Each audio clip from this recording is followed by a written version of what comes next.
Good afternoon to all our listeners and viewers of the NDC Heartbeat podcast. We're happy to have all of you on this afternoon, those who are on radio via WeFM, Vibes FM, Spice Capital Radio, 100.5 Autoflabe in Grenville, and we also have Ride Along out of New York. So we welcome all of you to another Heartbeat episode. Well, today's Sunday, and the country Grenada is under hurricane warning. So, want to urge each and every one of you to pay heed to all the advisories from NADMA, and of course to make sure that you secure yourself, your property, friends and family. Well, what we're going to be doing today is to share with you a rebroadcast of the press conference which was held last night by Prime Minister Honorable Deacon Mitchell along with NADMA. As you know, Prime Minister Mitchell, he has the portfolio for disaster management, and he joined with NADMA last night to have a press briefing on the developing situation with Hurricane Beryl.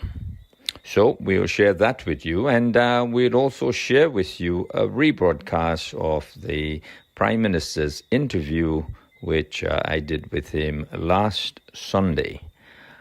Trust that you will enjoy these repeat broadcasts, and trust that you are keeping well and that you are going to do all in your powers to ensure that you're safe, that you get all the necessary requirements like food and other supplies that you may need today, Sunday, and let us ride out that storm or hurricane, obviously, and trust that everyone will be safe during this period.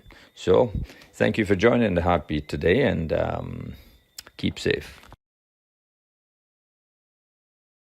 Good evening, everyone, and thank you for joining us, and thank you for your patience. We do apologize for the rescheduling of this evening's press conference, but this became necessary to get updates from the members of the National Emergency and Advisory Council. The situation is very fluid, and we needed to get the additional updates from the Council before we began the press conference this evening. We would now like to update you, the people of Grenada, on Hurricane Beryl. Joining us this evening is the Honorable Deacon Mitchell, Prime Minister of Grenada, Dr. Terence Walters from NADMA, and Mr. Jared Tamer from the Met Office. We will now hear from Mr. Tamer updates on the direction of Hurricane Beryl. Thank you. Good evening, fellow Grenadians. The 2024 Atlantic hurricane season, from all indications and all forecasts, is predicted to be a hyperactive season. And we are now just on the 29th day of the season, and we are already seeing hyperactivities. As most of you would realize, we have been tracking the system, tropical storm Beryl, over the last couple of days. Well, as today, Grenada, Carriacou, and Petit Martinique, together with our neighboring islands of Barbados, St. Vincent and the Grenadines, were placed on hurricane watch. And this is because tropical storm Beryl at the time was showing tremendous signs of development, very fast and rapid intensification, very quick forward moving speed, and the system is expected to affect us within the next 48 hours. So as of 8 p.m. tonight, Grenada and its dependencies, the state of Grenada, has been upgraded to what we call a hurricane warning, the conditions hurricane warning.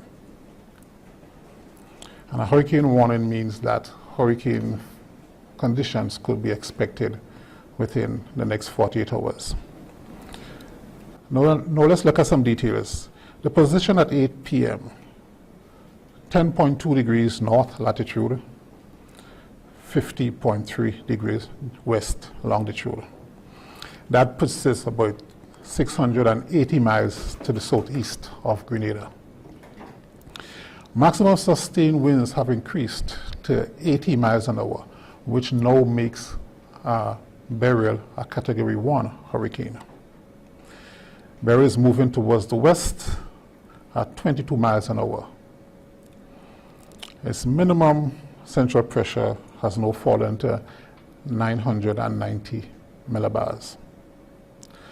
Now, on its current track, and based on its current position, the eye of Beryl is expected to pass through the Grenadine Islands early Monday morning. Tropical storm force extends about 10 miles from the center.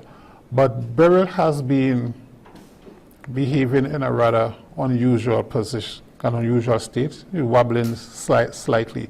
So that's one of the reasons why hurricane warnings have been issued for Barbados to the north, Grenada to the south. Okay? By the time Beryl reaches our position, she is expected to be a major hurricane, a Category 3 hurricane with winds reaching 115 miles an hour. Okay? So it is a system that we will have to pay close attention to, and something we cannot take very lightly. So just to repeat the position, at 8 a.m., 10.2 degrees north, 50.3 degrees west. Moving westward at 22 miles an hour. Maximum sustained winds are now 80 miles an hour. For those of you who have been following, at 5 p.m., maximum sustained winds were 75 miles an hour. So rapid intensification is being experienced, and it's something that was predicted. Beryl is expected, as I said before, to become a major hurricane before it reaches the island chain. Okay? We can expect a deterioration in conditions from as early as Sunday night and into the day Monday. Okay? As you can see from the screen, Beryl is closing very quickly, becoming better organized. Okay? As the hurricane specialist at Miami said, described Beryl as a small, very compact, but yet still very dangerous system. The high sea surface temperatures are right now fueling that rapid intensification, and that's what makes Beryl even more dangerous at this time. And Beryl is approaching our island chain, and all systems have been activated, and you will hear more about that from the National Hurricane Center. Sorry, from NAGMA so far. So just bear this in mind, folks. Grenada is now under hurricane warning. We were placed under hurricane watch earlier today, but as of 8 p.m., we are now under hurricane warning. And we can expect deterioration in our conditions from as early as Sunday night. Okay, thank you so much. Thank you, Mr. Tamer, for your updates. We now move to Dr. Walters from NADMA. All right, good evening, and we welcome you to this briefing. A meeting of the National Emergency Advisory Council was convened at 6 p.m. and the National Emergency Advisory Council is chaired by the Prime Minister, and we had all sectors represented and the various subcommittees, the chairpersons of the various subcommittees of the National Emergency Advisory Council, and there were discussions, and out of the decisions we had that the National Emergency Operations Center, which is the Operations Center here at NADMA, will be activated from 12 o'clock on Sunday. So the National Emergency Operations Center, where the various subcommittees are represented to make decisions based on what is happening with the weather. And the Operations Center will be activated from 12 noon. The District Emergency Operation Centers, we have one at Black Bay, one at River Sally, one at Carriacou, one at Petit Martinique, and then we have another one at Pearls. These District Emergency Operation Centers, where the district committees function, will be activated also at noon on Sunday. So all shelters will be activated at noon on Sunday. So the shelters, emergency shelters, and you can find a list of emergency shelters on our Facebook page, and we have also circulated a list of emergency shelters across the country on our various platforms. We've circulated that. So all shelters, the District Emergency Operation Centers, and the National Emergency Operation Center, which is located here at Monjulu, will be activated at 12 noon on Sunday. We also have that water will be turned off at around 9 p.m. So from 9 o'clock on Sunday, water will be turned off. So we're asking residents to ensure that you store enough clean drinking water and water for other purposes.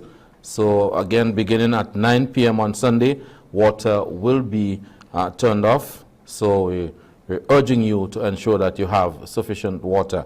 And our updates will be provided frequently. So we have every 3 hours, and we'll provide updates as it becomes necessary. It may be less than 3 hours, but we have it scheduled for every 3 hours or as it becomes necessary. And we have also asked the supermarkets, or we're making a request to supermarkets that you open on Sunday so that those who need additional supplies will have that opportunity to do so on Sunday. So the National Disaster Management Agency will continue to update the population on the situation with Hurricane Beryl, and we'll provide information so you can make the necessary decisions that will save lives and reduce damage to property. Thank you. Thank you, Dr. Walters. We now move to the Honorable Prime Minister to make some remarks. Thank you, Press Secretary. Good evening to the citizens of Grenada, Carriacou, and Petit Martinique. This year marks the 20th anniversary of Hurricane Ivan, and we are greeted very early in the hurricane season with Grenada being placed on the hurricane warning. This is not a drill. This is serious, and therefore we are urging all our citizens to heed the recommendations, to heed the directives that NADMA will issue from time to time. It is vitally important that we take the necessary precautions to safeguard our properties, to safeguard our life, and to ensure that Grenada can be resilient throughout this process. We certainly will ask you to pray and to prepare.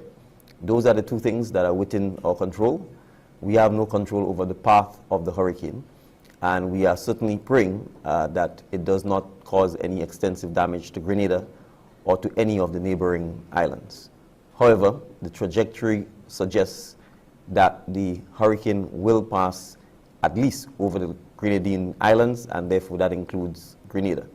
And so we want to emphasize that the Met Office has indicated that the hurricane is likely to strengthen before it reaches the Grenadine Islands. Currently, it is a Category 1. The projections are that it is likely to go to as high as a Category 3. And since we do not have control over the water temperature and other factors that may drive the strength of the hurricane, we cannot underestimate that it may even strengthen further. The projections are also showing that it is moving very quickly. And so it is important for us to take the necessary precautions immediately, starting from tonight. Although we are activating on a national scale from midday tomorrow, all of the stakeholders who were here at the NEAC meeting have already begun to activate their hurricane response. From the Ministry of Infrastructure, the Royal Grenada Police Force, the airport, private businesses, NAWASA, GRENLEC, the Ministry of Health, the Ministry of Education, and all of the other stakeholders are fully briefed. We expect them to work with their respective teams to make sure that information is disseminated clearly as to what is taking place. I want to re-emphasize that it is important for us as citizens to pay attention to the official briefings of NADMA and the Meteorological Office. We want to urge you to refrain from spreading hysteria or panic, and to check and fact-check any information that is circulated about the hurricane on social media, because we want to make sure that our citizens are getting accurate information. As has been indicated, water will be turned off from 9 p.m. on Sunday, so we are urging you as much as possible to stock up and to fill up on water during that period. NAWASA will remain sensitive, and we will continue to monitor the situation. Of course, if the weather is not difficult and if there isn't too much rainfall, then we would expect that they would reactivate and turn back on the water quickly. But in the event that does not happen, we want to ensure that the citizens are adequately stocked with water. Of course, the hospital and other health facilities NAWASA will provide, will ensure that water is available. Trucks as well will be available for the supply of water. The trajectory of the storm suggests that the northern part of Grenada, Carriacou, Petite Martinique, St. Patrick, St. Andrew, St. Mark, are more likely to be impacted by the storm than the southern area. That's the trajectory. We are expecting that there will be a further update at 11 p.m. tonight, and that there will be further updates throughout the course of the morning.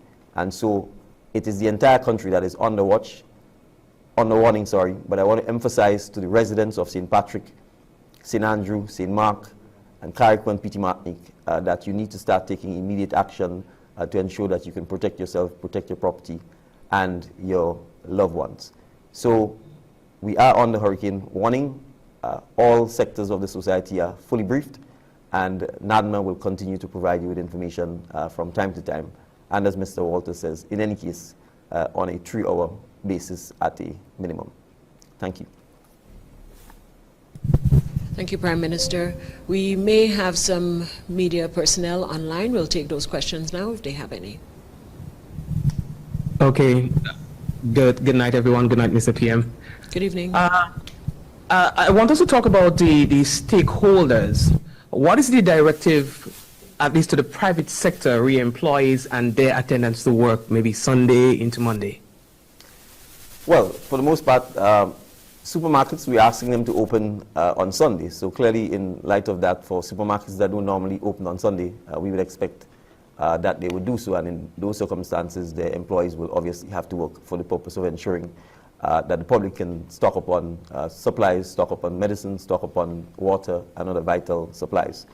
Save for supermarkets and save for GRENLEC, the police, etc., we do not expect anyone who would not normally work on a Sunday to be working on Sunday.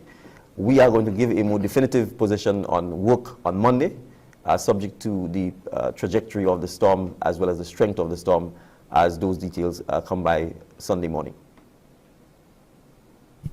Okay, thank you for that. I want to go to Mr. Tima.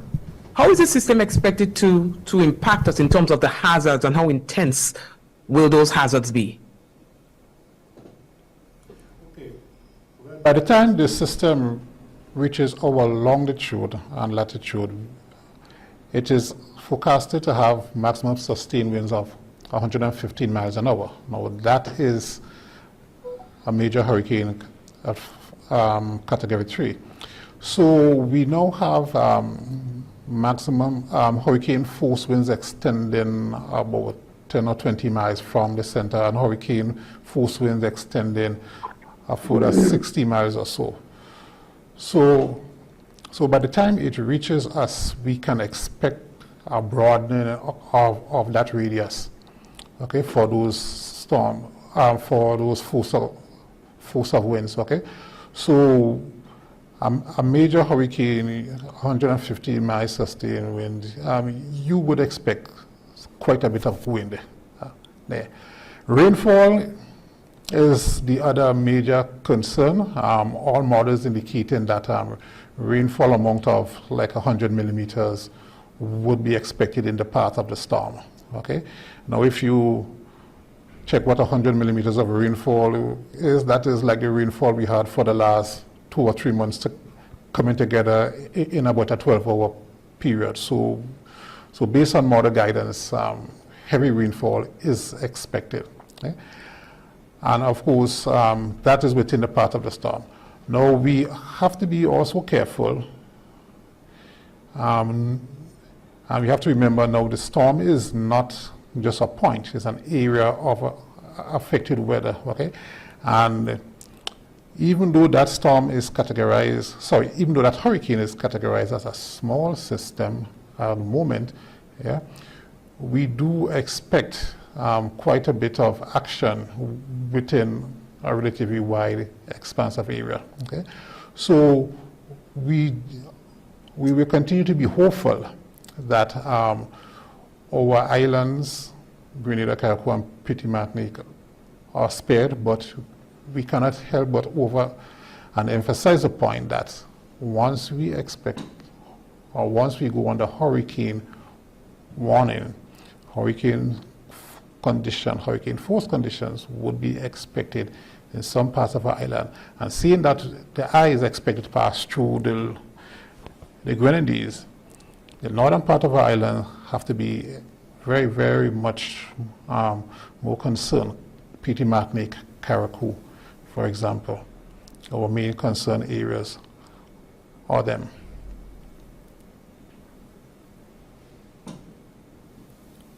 Thank you, Mikey. Do you have another question? Okay. Okay, yes, sure. There might be people who may end up in some sort of difficulty during the storm.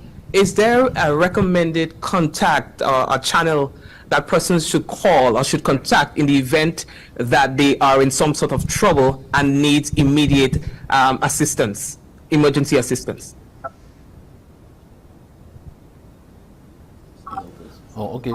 You can so if you are in some sort of a problem, you can call the office here at NADMA 440-8390-94, or you can call the Royal Grenada Police Force, or you can dial 911. That will take you to some emergency, some person answering to respond to your emergency.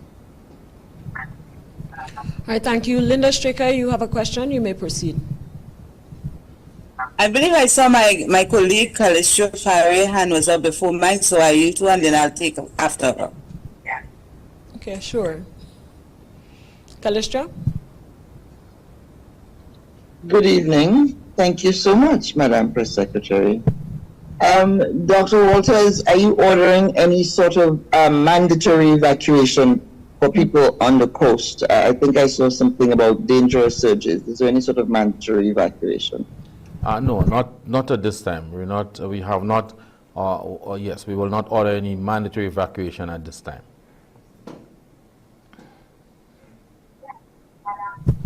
Thank you.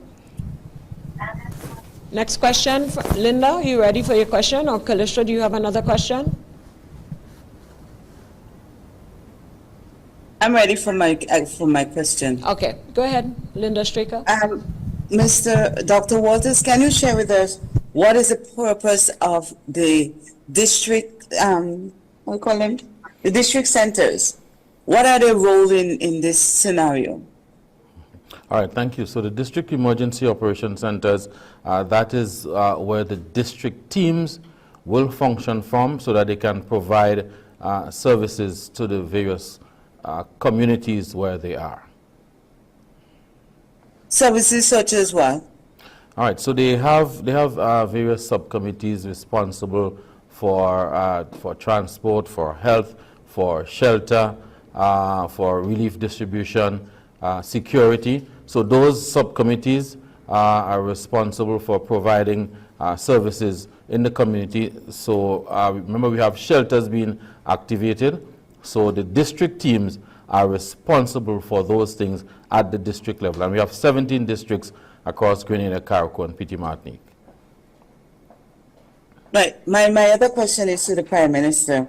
Can he share with us what is Grenada covered for under the Caribbean Catastrophic Risk Insurance Facility for this hurricane season, please?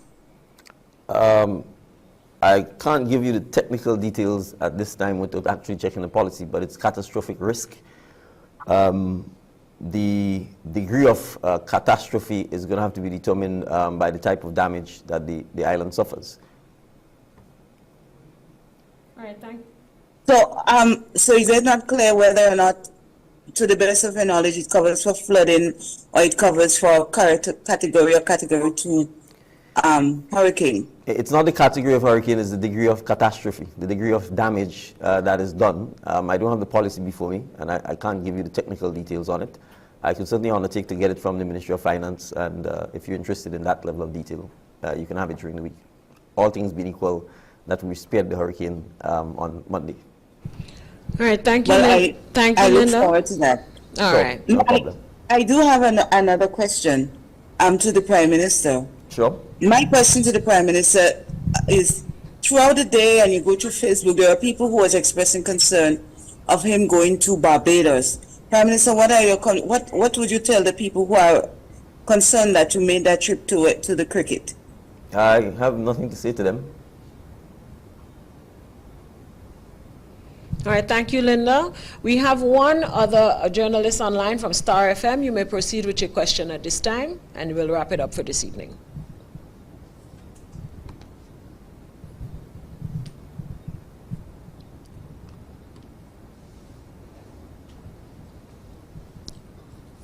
Mr. Roberts, you may go ahead.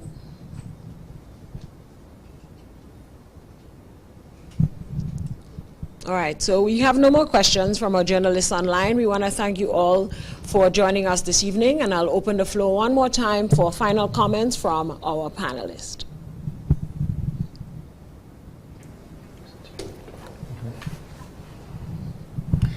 Okay. Well, just to reiterate, the latest advisories from the National Hurricane Center, and the fact is that Grenada is now under a hurricane warning. Grenada, along with Barbados, St. Vincent, and the Grenadines. Okay? The system is now located 680 miles to the southeast of Grenada. Maximum sustained winds have increased dramatically to 80 miles an hour. System is still moving westwards at 22 miles an hour, and that is a good thing. Fast moving forward speed is always a good thing. Okay? By the time it reaches our lat-long position, it is expected to intensify to a major hurricane. 115 miles is the estimated wind speed at the time. The current position and current track would take it through the Grenadine Islands early on Monday morning. So hence Grenada is under hurricane warning. So we do encourage the citizens to continue to listen to the updates from the Met Office. We try to do it every 3 hours as we get them from the National Hurricane Center, and we will keep you informed. Thank you. Thank you. Doc? Thank you very much. And the National Disaster Management Agency, we continue to provide information to the general population on the circumstances, the situation as it relates to Hurricane Beryl. Remember that we will be activating our National Emergency Operations Center and the District Emergency Operations Centers along with the shelters as of noon on Sunday. And we would continue to provide information to the general public. Now, we urge you to be calm, and we've been asking people to be prepared all along. So now is the time that we should exercise our family disaster plans to ensure that our family and loved ones are safe. And listen to the information from NADMA so you will do what is necessary to preserve lives and reduce damage to property. Thank you. Thank you, Dr. Walters. And Prime Minister? Sure, thank you. We just want to reiterate again that this is not a drill, that we need to take the preparations seriously. We need to ensure that we begin to secure our properties. We need to ensure that if there are, for example, any flying objects and so on outside of our homes, that we begin to secure them. We need to make sure that we understand what our disaster plans are, where our vulnerable citizens are located, particularly senior citizens, children. We need to make sure that we stock up on water in particular, because it will be taken from 9 p.m. on Sunday night, and water would be vital, particularly if the hurricane passes through Grenada, because public health will be an issue, and we want to make sure, therefore, that all citizens appreciate the risk that a natural disaster could pose to public health. But we will continue to provide information as and when we have it. In the meantime, notwithstanding the thorough briefing, the Prime Minister's Office, the Government Information Service, NADMA, the Met Office, and we certainly will be asking all our media personnel to join with us in making sure that we disseminate accurate and timely information to the public, as well as the do's and don'ts of preparing for hurricane. NADMA would be sharing those together with the Prime Minister's Office. We will be reminding persons where the hurricane shelters are so they can identify the closest ones to them. NADMA will also identify those shelters which are able to provide access to persons who are physically challenged or differently abled. That is crucial because we want to make sure that we are as inclusive as possible. We will make a definitive pronouncement as to whether or not there would be any work on Monday. In light of the fact that we are activating all our shelters, it is unlikely that we will have school on Monday because most of our schools are in fact hurricane shelters. But we will provide that definitive response on Sunday as we continue to provide information to the public.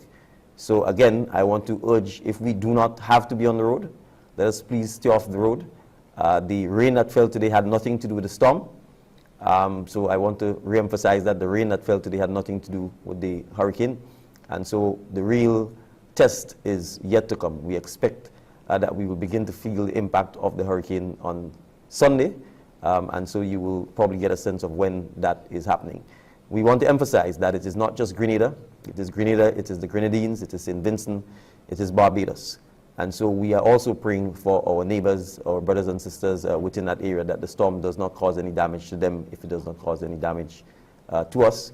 And Grenada will be on standby to help if called upon, as we know our brothers and sisters in the region are also on standby to help. As far north as the Bahamas and as far south as Guyana, I have been in communication with all of the prime ministers within the region. We are all paying attention to the hurricane and we are all on standby to assist if we need to. A decision will be made on the hosting of the CARICOM Heads of Conference meeting in Grenada on Monday. After hopefully the system has passed through the region, we will be able to assess whether or not there is a need to do any changes in the meeting, but at this stage the meeting is still on. So thank you again to NADMA, thank you to the Met Office, thank you to all of the members of the National Emergency Advisory Council who've been paying attention and rolling out the various hurricane briefings as well as updates and beginning to roll out the hurricane plans. We want to assure the public that all of our stakeholders, all our sectors are involved and are ready to ensure that we do what is necessary to safeguard the public, both in terms of people and property. Thank you. Have a good night and continue to pray for not just Grenada, but our brothers and sisters throughout the region who are under the hurricane warning. Thank you. Thank you. Well said. And I just want to echo Prime Minister's remarks and bid you a good night and stay safe.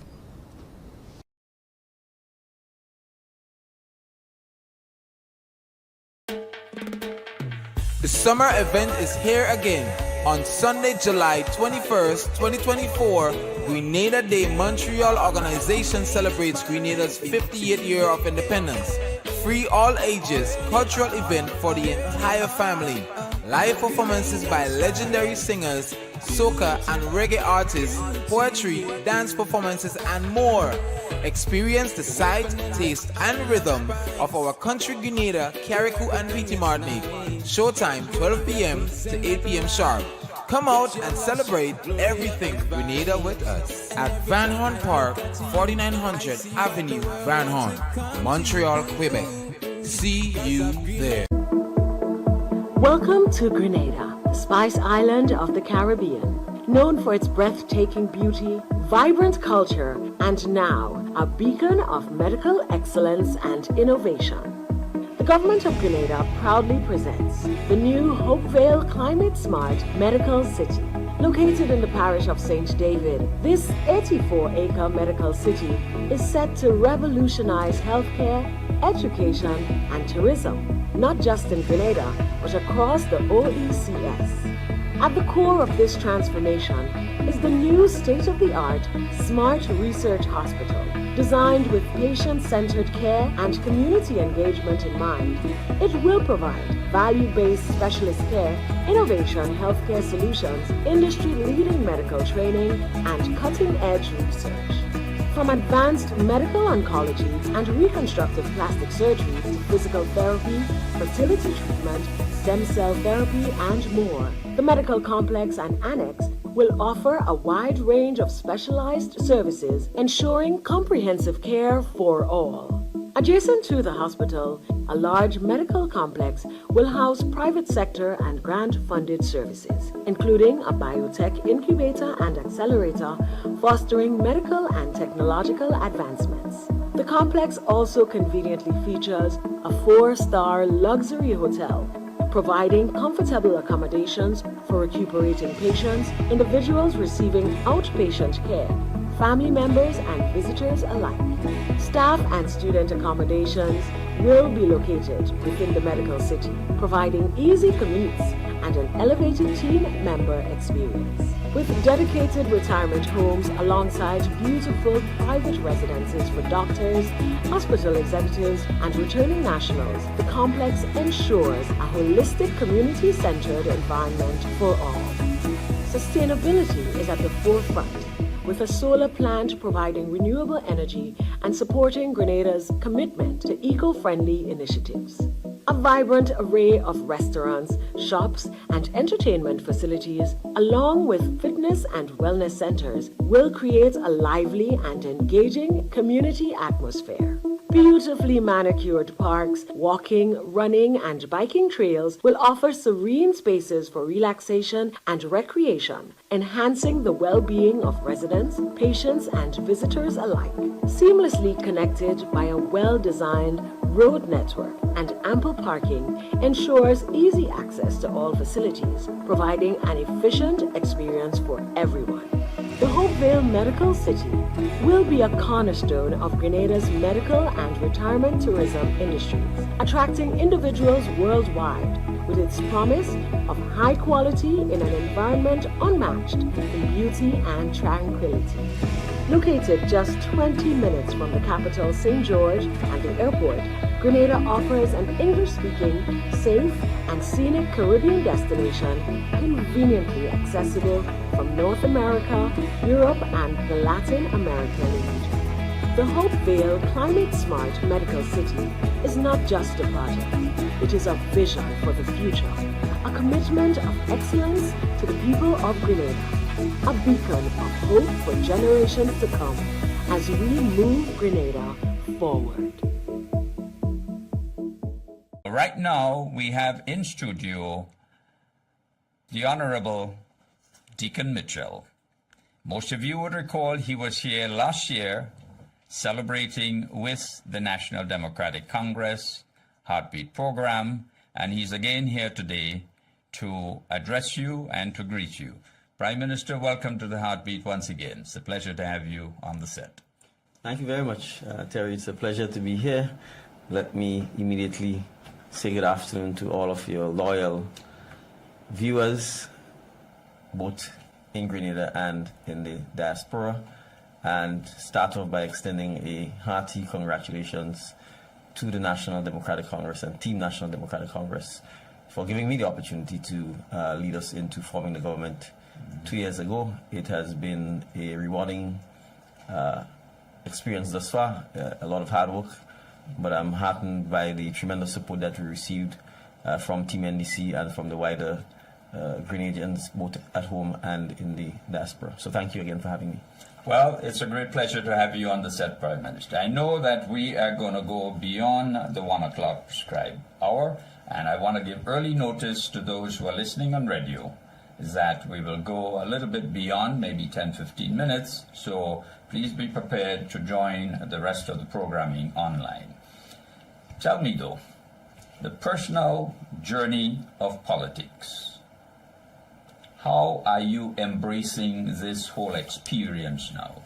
Well, you have to embrace it. There's no point in not embracing it. The job is a difficult one, and so you have to find ways to make it easier for you. Okay. And you have to find ways to make sure that you can enjoy it, because the demands are great. And I think it's important to use the opportunity to continue to learn about yourself, first of all, and then to learn about mankind. Human beings are extraordinarily interesting, and you have to be interested in them to be able to take on a job like this. So, on reflection, it has been a dramatic, in a sense, acceleration of my public life from the time I joined NDC to becoming political leader to the elections to the last 2 years as Prime Minister. But having said that, I think it demonstrates that if we are committed, if we have a good team with us, if we're prepared to work hard, whether it's in public life or private life, sports, whatever career, that the opportunities are there for us to be successful at it. Great. How would you like the Grenadian people to consider how you deal with challenges in politics, in governance, privately, etc.? How would the Deacon Mitchell show his real passion or his real concerns, or how does he handle issues and problems? Well, I think I'm a pretty calm person, so I think that's the first thing they can be rest assured is, despite the challenges, despite the problems, that you have a Prime Minister who's calm, who will be prepared to first listen and make sure that he gets as much information, has a greater understanding of the facts, and then after that, obviously, seek counsel, because you can't be wise in your own eyes. You have to ensure that you get the right advice, and then after that, you have to be decisive. And I think once you make the decisions, it's important to make decisions, because if you don't make decisions, then everybody's sort of waiting to get a sense of where you will or will not go. Right. And I think once you make the decisions, it's then important to communicate the decision, explain why you're making the decision, justify the decision, but importantly, implement the decision and monitor the success or failure of the decision. If it is failing, it gives you the opportunity to correct. If it's succeeding, it gives you the opportunity to double down on it and to reinforce and to make sure that obviously you see it through. The other thing I would indicate is, from a leadership perspective, I think it's important for us to be hopeful and to give hope. There's really no point in living if you're not hopeful, if you're not optimistic. And I think, given the history of mankind, given the history of Grenada, given the history of mankind's ability to overcome tremendous odds or adversity, my approach is always to try and convey hope, to say that there are persons who face greater obstacles before us and they overcame. They were successful, so we need to continue ensuring that we understand what they did to be successful, whether it's discipline, whether it's teamwork, whether it's a combination of discipline and teamwork, passion, patience. We, as human beings, we have extraordinary abilities. When you think of the things we've done, you recognize that it's limitless. When you think of the Industrial Revolution, the changes in technology, the fact that we've overcome ethically and morally things like slavery, racism, and we still continue to contend with those things. I think it's important from a leadership perspective for us to also convey that sense of hope and optimism. Great. Well, your government is now, or our government is now celebrating 2 years in office, and you have decided to celebrate these moments by several town halls, one of which will be tomorrow out at Lambourne. What have you learned from these town halls? Are they meeting the expectations that you wanted? Absolutely. I think the fact is, that's been our style of engaging with the citizens from the time we got involved in public life, while we were in opposition, or I should say while we had no seats in Parliament, and while we've been in government. And it's vital, it's important for the public to feel the confidence, for them to exercise the right to question, to ask questions, to engage, to share their views, to compliment when they think it's necessary, to criticize when they think it's necessary. That really is how you build a strong democracy. You have to be able to say to the public, as the leaders, we are going to hold ourselves accountable. And the first format is subjecting ourselves to their questions, their criticisms, their comments. What I have learned is that there are lots of great ideas out there, some of which we already know, some of which we are already seeking to implement. But the people is the repository of all knowledge and of all wisdom. And so the more we engage with them, the more we will get suggestions, the more we will be able to make notes, the more we will be able to improve and try and solve them better. And I could give you an example. It's not just the town halls. I was in Bolio yesterday, Snow Corner, and then we had a lengthy discourse with a lot of the young men in the community. Now that is literally a stone's throw from where one of the young men were killed in the recent spate of violence, right? And we were able to have a lengthy discussion about them, about their views on things, their perspectives, their recommendations, their suggestions. The starting point, though, was the fact that they had indicated no prime minister, as far as they are aware, ever had visited their neck of the woods, right? And so the starting point is making sure that we engage with our citizens and that we go to them, not the other way around. And I think the more we do that, it's not just the town halls, it's the village meetings, the community meetings, the walkabouts, outside of an election cycle, right? Because you see, the trick has always been to go at election time, say whatever you want to say, get people to vote for you, and then you disappear, and then you come back the next 5 years. One of the things we are keen on ensuring that we do not engage in that practice, that we constantly, despite the demands on our time, go back to our communities, go back to our villages and engage. And I could say to the young men in Bolio, for example, they gave us some very concrete suggestions about things that they think we should address with their help. We intend to address that in a very short space of time. So I'll give a simple example. There's a community bathroom and toilet that is not functioning. And they've asked for material assistance because they feel they could use their labor to help get it back. And we told the MP, Minister Williams was there, that within a week's time we will come back, we will bring the materials, we will engage with them to help them start the community toilets. We talked about these simple things like forming the football team again, forming the cricket team, the basketball team, because that's what we need. It's not just about infrastructure. We actually need to pay attention to people, work with them, build the community groups, build the sporting groups so that they can feel that they have value and they're contributing to the development of their community. So that's really why we do the town halls. That's why we do the walkabouts, because it's important to make sure that there is no gap or distance between the political leadership in the country and the citizens that we serve. Great, fantastic. Now, Grenadians would accept the fact, and they have given kudos, that under your leadership, the government has accomplished a whole lot of stuff. But part of the criticism is that you've been doing some of the old so-called old NNP projects. How do you respond to this? Well, I think this is part of the total, in my view, flaw and the negative way in which tribal politics have paralyzed our countries. And I'll go back to the example of the hospital. The NDC in 2008 to 2013 did a lot of work towards bringing to fruition the modern teaching hospital. What did Dr. Mitchell and his colleagues do? They abandoned the project. Right up to the point where the same land that we've bought 10 years later was available at probably $10 or $15 million less 10 years ago. They did not go through with that project. The sale agreement had been prepared. The Honorable Rowan Phillip was Attorney General at the time. Our now Governor of the Central Bank was the Permanent Secretary in the Ministry of Finance. Yeah. And they had worked on this. Had it been done, the NNP administration would have had a wonderful opportunity to have begun 10 years ago the transformation of our healthcare sector. They abandoned it because it was a NDC idea, because it was a Tillman Thomas idea or Nazim Book idea. So 10 years later, we've been stuck. We've probably gone backward. And it's left to us now to start picking up the pieces again. And we've done so with alacrity by ensuring that we concluded the sale agreement, that we've made a down payment, and we've begun work in earnest to do all of what is required to get us on this path of having this transformative project done. The point I'm making here is, and I've said this repeatedly, if you're a patriot, if you're a nationalist, and if you actually care about your country, it doesn't matter where the idea comes from. Whether it's NNP, NDC, GULP, TNP, whatever P. If it is good for Grenada, and you are in office, and you have the opportunity to do it, you should be doing it. If we don't get away from this mindset,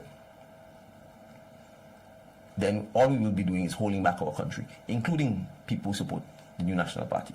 Because I'll make the point, when you drive on the True Blue Road, which hasn't been fixed for the last 40 years, and we are fixing it now, the road doesn't ask you whether you're NNP, TNP, GULP, or NDC.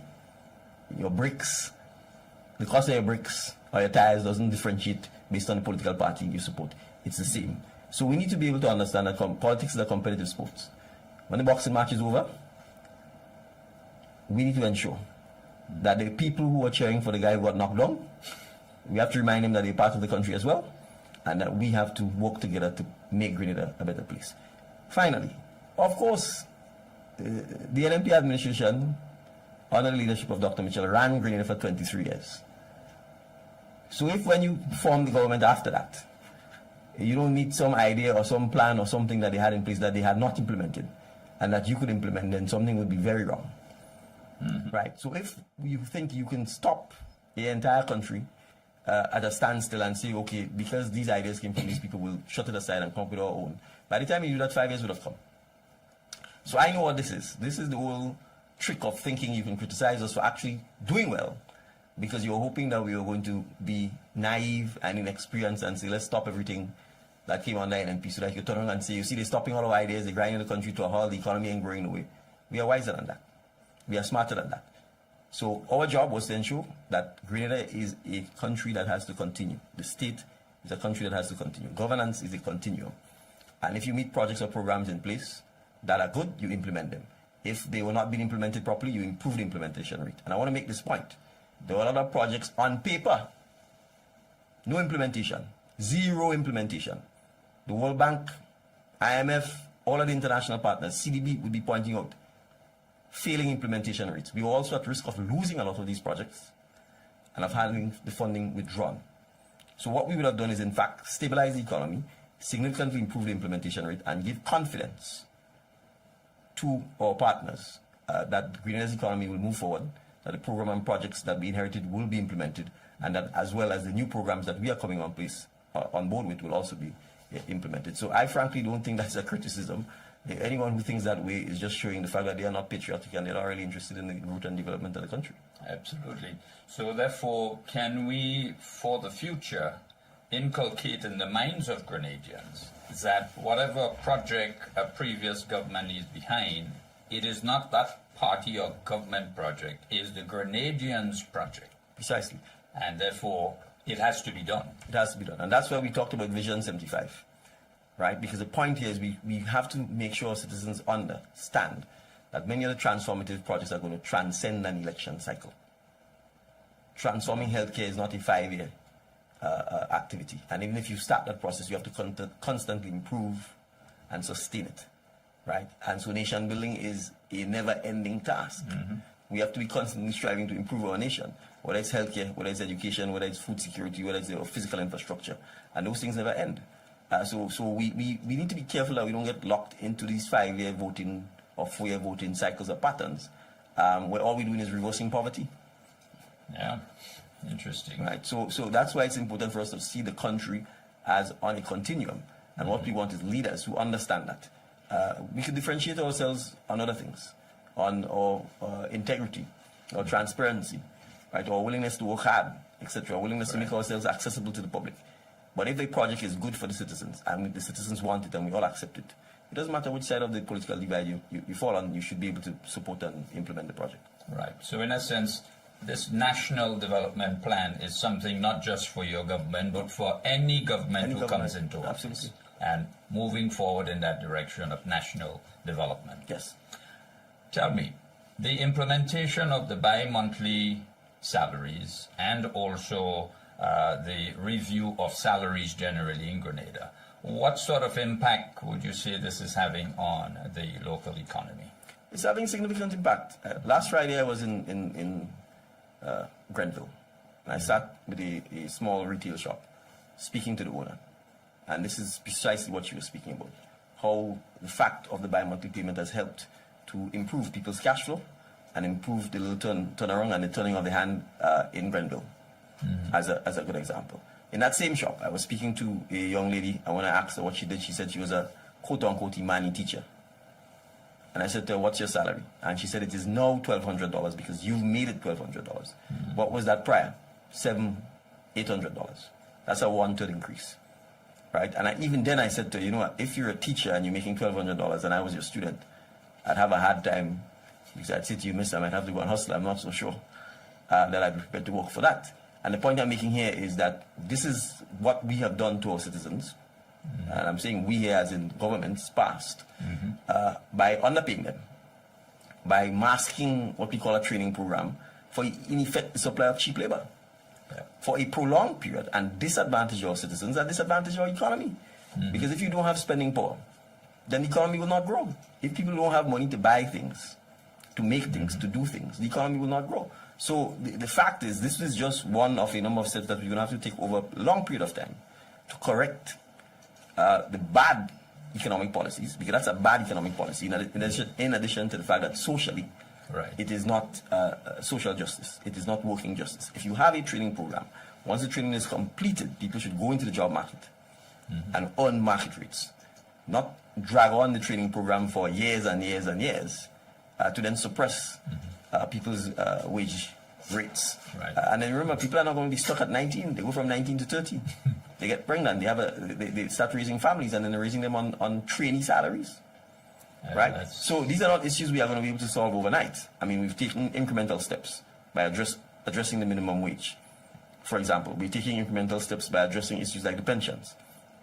Right? We are going to take incremental steps by ensuring that people don't have these contracts where they have these fixed terms of 1 year, 1 year, 1 year, and you have to constantly renew them and so on. But these things are going to take time.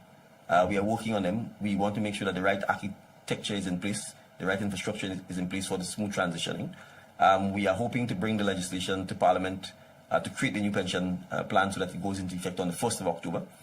And then going forward, it means all of the contracted employees and so on would have the opportunity to be on this pension plan, would have the job security that allows them to go to a bank and get a loan without these 1 year contracts at the end of it. So, but we all have to manage the economy prudently. We have to manage the government's fiscal situation prudently as well. Hence the reason for making sure that we understand the implications of the decisions that we are making. But I can tell you, there are many persons. If you were at the town hall in Grenville, and this is what I mean about hope, you would have heard a retired cook in a school talk about how proud she was of the fact that even though she may not have benefited from it, that her sister, brothers and sister cooks in school will now benefit from the increase in the minimum wage, right?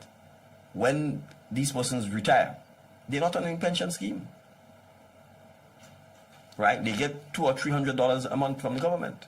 We've increased that to $500, right? Because what happens is that these people, after feeding our children for 20 and 30 years by cooking for them in schools, go out at their most vulnerable age, senior citizens, oftentimes with significant medical bills, and then they go from whatever the minimal wage they're already earning as a cook, they then go out into the community and then they're getting $200 or $300, right? And how are they going to live on that? They then come right back to the government social programs, right? So it's a vicious cycle that we've created by not ensuring that we can at least have pension plans so that when they retire, they have their pension and that they can spend the money back into the economy, and that you don't have larger and larger numbers of people going on the government social welfare system, which again is paid for by taxpayers, right? But you see, if all you see people as is a vote, as a transaction, then you will grow such a system, because in the end it makes everybody in the country, it impoverishes the country, and it makes everybody dependent on the government social welfare system. And if you depend on the government social welfare system, you know what that means. You can manipulate them by saying, if you want to be on that system, you have to vote for me. Absolutely. Right? And that is how they've created a reservoir of votes to have kept them in power for several decades, frankly. And it's going to be a hard thing to break, but we are determined to begin to lay the foundations for making sure that we can break this over time and explain to our citizens, you're not going to become wealthy. Well, wealthy is probably too ambitious. You're not even going to be able to take care of yourselves and your family if you're on the government social safety net and welfare programs. Exactly. To all those of you who are listening to the NDC Heartbeat podcast today, we welcome you once again. And for those who are listening on radio, we encourage you at 1 o'clock to please join either on Facebook or YouTube. Having expressed all of this, the claim of a previous party who states that they are the champion for the poor and the workers, therefore cannot hold any water anymore. It never held water. I think the problem, so the problem I think from a National Democratic Congress perspective is that we have not championed how this party came into being. So let me just make this clear. The National Democratic Congress was formed by people like George Bizan and Dr. Alexis because Keith Mitchell and Howard Blaze decided they were going to sack and retrench public workers. Yep. And on principle, they disagreed with the approach to solving the government's fiscal challenges. And that is the birth of the NDC. So the NDC is a working class, pro-working class, pro the improvement of working class, and it has always been. And if you look at all of the initiatives that we've taken since forming the government, it is all about workers. Absolutely. The pensions, the bi-monthly payment, the dock salaries from the teachers. We don't highlight it. The government has spent almost $3 or $4 million resolving that dispute with TAMCC and the lecturers and so on there. Right. Right? The minimum wage. Right? It is about working class people. We've increased under the seed the benefits to the elderly. We've increased the benefits to the disabled. So when you talk about disadvantaged people and quote-unquote poor and vulnerable, we're the ones who've taken decisive efforts, steps, programs, and put money in their pocket. Their approach to loving the poor and vulnerable is to keep you poor and vulnerable so they can transact you for a vote. Absolutely. That's the bottom line. Right? So we have to understand that. And if we don't understand that, and you can check the history of various things that are anti-workers, right? And you would appreciate that reality. Who've poached union leaders to come into politics so that you can then dismantle the unions and the strength of the unions? Not the National Democratic Congress. Indeed. Right? Who've gotten union leaders to sacrifice their principles over the altar of politics? And when they walk into a labor union, a labor day, they're being booed. Not the National Democratic Congress. So I want workers of this country to make sure they study, read, and observe the behaviors of people who tell you they care about workers and the working class. Do they come and associate with you? Do they face the fire at Labor Day and come and take the criticism or take the compliments? Do they show up in person? Do they attend your activities? People may not know that. When I joined the National Democratic Congress, I invited various union leaders to meet with me. Not one of them met. Not one of them met with me. Because either they're afraid of NMP or they're afraid of this or they're afraid of that. They didn't have the courage. Within 2 weeks of forming the government, it was union leaders who were meeting with me in the cabinet office, where we announced to them that this was no election gimmick and that we would be paying the pensions and that we intended to do so by November. And that we were paying all of the back pay. Right? So I want to say something about this. And it's important for us Grenadians to understand. We need to learn to observe, we need to pay attention, and we need to be honest with ourselves about the people who actually care about the citizens of Grenada and those who are just in it for the limelight or for our vote or for mamagism or whatever it is. If there are challenges, we will come to the workers and explain the challenges. Life isn't black and white. But we have made good on our commitments to the workers. We intend to continue making good our commitments to the workers. And I will end by commending the workers because I think the workers appreciate, understand, and acknowledge that. And that's why I think we had the record time within which we were able to sign off on the respective trade union agreements for salary increases and other fringe benefits for the workers with no fanfare, no demonstration, no teachers walking up and down in the hot sun, because we were honest. We brought in a professional, experienced negotiator who understands the need to respect the other side, understands the integrity in the process in the form of Mr. Bernard Antwine. And I think that helped the process because they recognized no one was trying to trick them, no one was making public statements about the unions or their membership in terms of the demands or the ask. So I just want to re-emphasize, it is working class people who build a nation. That's all of us. Indeed. We all have to work. And we need to work honestly. We need to always try ways to improve our skills or technology or productivity. And we need to also make sure that people are fairly compensated for that. And that crucially, build a system over time, because it's not a stroke of a pen, that allows workers when they retire, that they have adequate income that they can continue living on. On the note of all of this, we're going to take just a short break and we'll be right back. Thank you. Yeah, we had to own this working class now.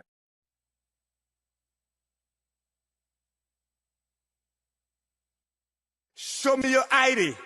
You walk with your man, you walk with your woman. Party lover. I come to party, we no shooting up nobody. Come to party, no violence in this country. You come to party, I want a peaceful party.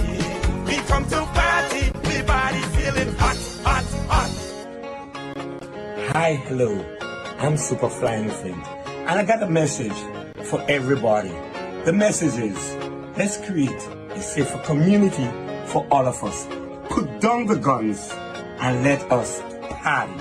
The gun amnesty remains in effect until July 30th. A message from the Ministry of National Security.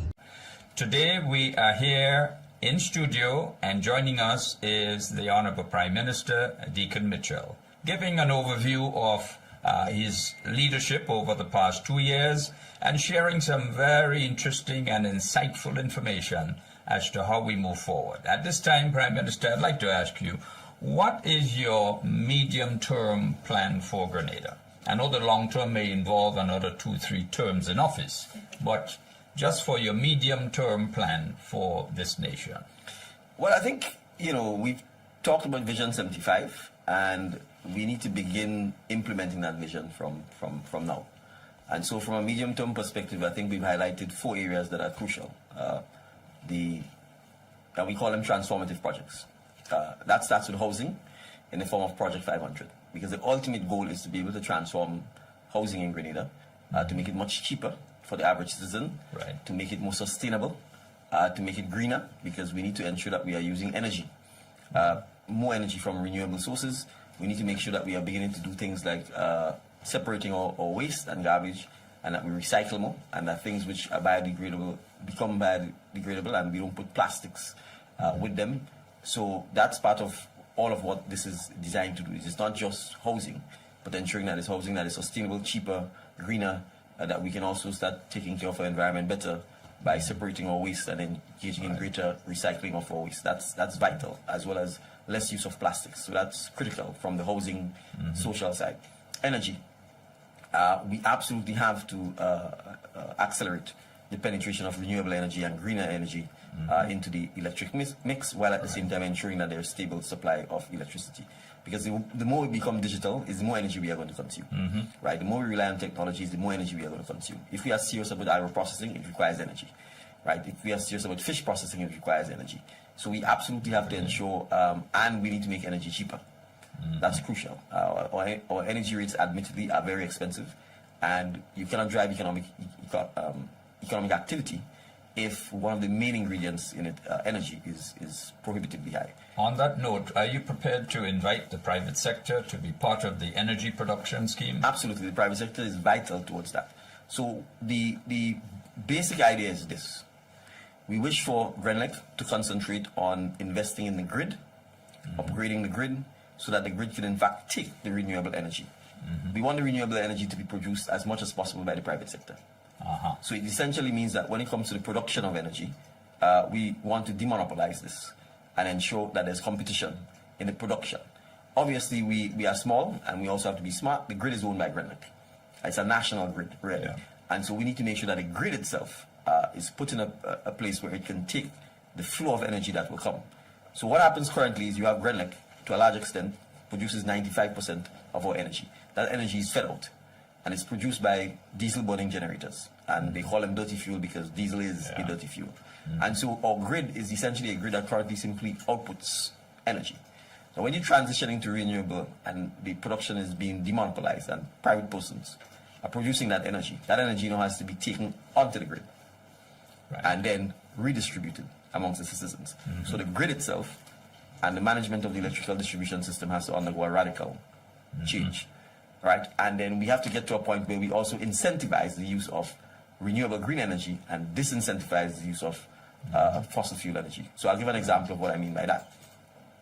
Ultimately, we have to get to a point where you charge people less for using more energy in the day because it's coming from a renewable source. Right. And you charge them more for the periods when they are going to be using diesel. And the reason here is that you want them to be conservative in the use of it. So if you don't need your light on at night, take it off. Because if not, you are essentially burning diesel and are raising up your own bill for no valid reason. Right? If you don't need to keep the AC running on in the night, for example, take it off. Right? So ultimately, the goal is to get to a point where we can make energy cheaper. We can have far more renewable energy on our system. We can demonopolize the production of energy, but we have to do this in a stable manner, which means you have the right planning, the right integration, and the right electrical distribution management system in place to make sure that that happens. So that's the medium term. But in the immediate sort of short term, as in the next 18 months, we want to be able to point to a noticeable commercial scale renewable energy project. We've done a lot of work at the airport sites and at the site in Pearls. So in the next 6 months, we expect that we should be able to announce to the population groundbreaking on the construction of that site to put us in a position where we can have the panels and so on installed, and that the aim here is to get about 17 to 18 megawatts of energy from that site. And just for context, our current sort of peak demand is around 40 or 41 megawatts using the diesel plant. So it tells you that at 17, you can get a significant amount. Of course, it's renewable and it's likely available in a day, but you can do things like battery storage as well.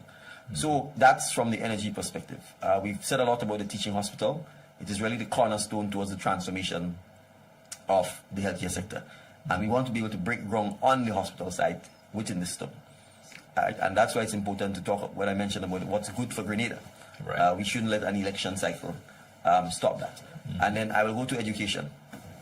And as you can see, we've been tackling education in a systematic and whole-scale manner. And that is key, because it is the pursuit of knowledge, with the grace of God, that creates development in a country. Absolutely. If people are ignorant, the country isn't going to go anywhere. So we need to educate our people. And that education isn't just the traditional classic type education. We are talking music, we are talking creative economy, we are talking skills training, technical and vocational, we are talking digital skills. Right. And I want to emphasize this. And let's just take farming, for example. And I was speaking to a technologist 2 days ago, and he made this point. If we don't train our farmers to be able to use their phones, for example, take videos and footage of their produce, and be able to say, I have 10 pounds of potato, 10 pounds of tomatoes, especially an elderly farmer who may not be mobile or nimble, and be able to then get the public to be able to contact him using the phone and pay him using the phone and come and collect the produce from him. We are not going to really truly leverage technology to help our farmers. And these are simple skills. A 5 or 10 minute training, how to use the phone to take photos, videos, photos of your produce, post it on Facebook to say what your price is, to give your location so people can come and buy from you. That is the kinds of things we need to do in a planned and deliberate manner, because it's not going to happen by accident. You know, a farmer might be lucky and have a granddaughter who might spend the time with him, but she may not. Right? And those are the things we need to do so that our farmers don't dump their produce. And then you're here in a restaurant tell you they can't find tomatoes, and a farmer is dumping his tomatoes. Or dumping his sweet potatoes because we are not providing the infrastructure or the technology exactly to make sure that we can have goods and so on moving. So when I say education here, I'm not just talking the classic traditional education. I'm talking about a wider scope, as in skills and knowledge that makes you function in a society, that allows you to be able to take care of yourself, that allows you to be able to engage in monetizing whatever skill set you have, from music to farming to agro-processing to food, you name it. All right. So the next 2 years, okay, the new hospital is a main aspect of your ambition.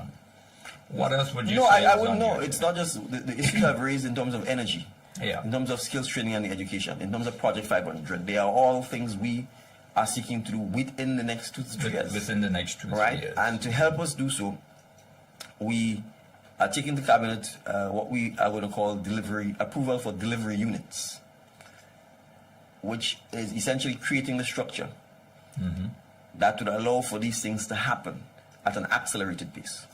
So, for example, with the hospital, the delivery structure we envisage would be one consisting of an executive sponsor who's responsible to a subcommittee of cabinet ministers. We will then have a lead project consultant, a permanent secretary assigned specifically to that task, and a project management and technical team that is required to make sure that when we talk, say, Project 500, or when we talk the hospital, right, that's what these people do.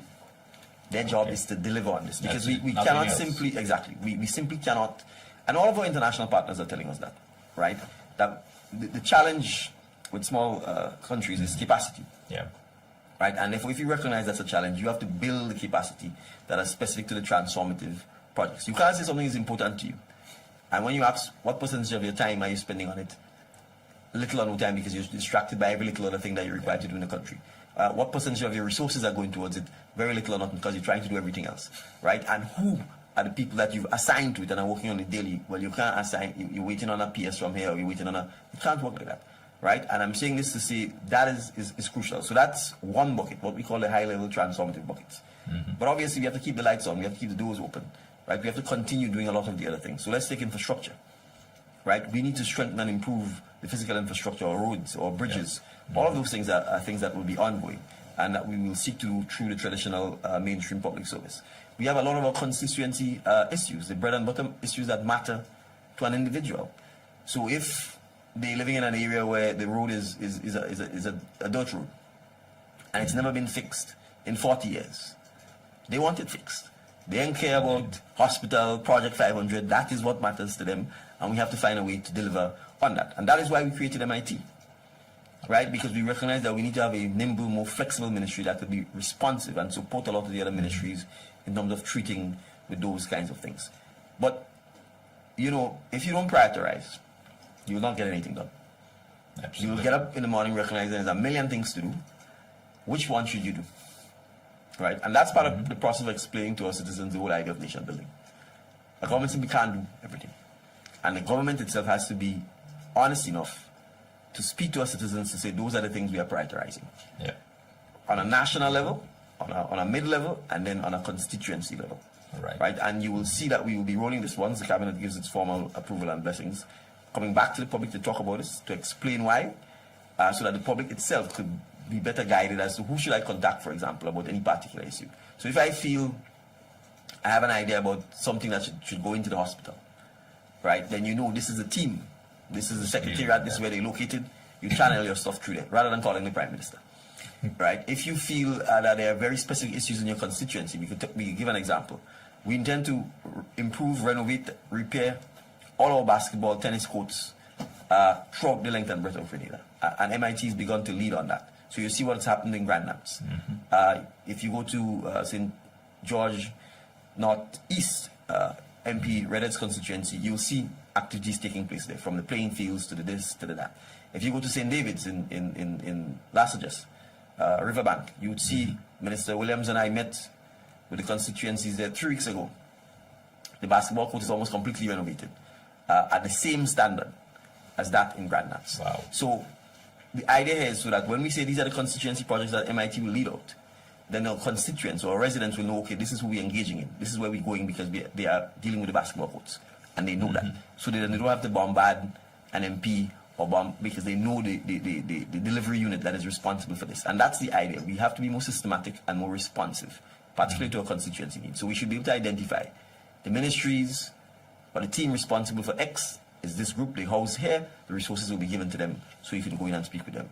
The team responsible for X is housed here, you can go there, give them your thoughts, give them your suggestions, your complaints, your frustrations, whatever the case is, they know who to go to.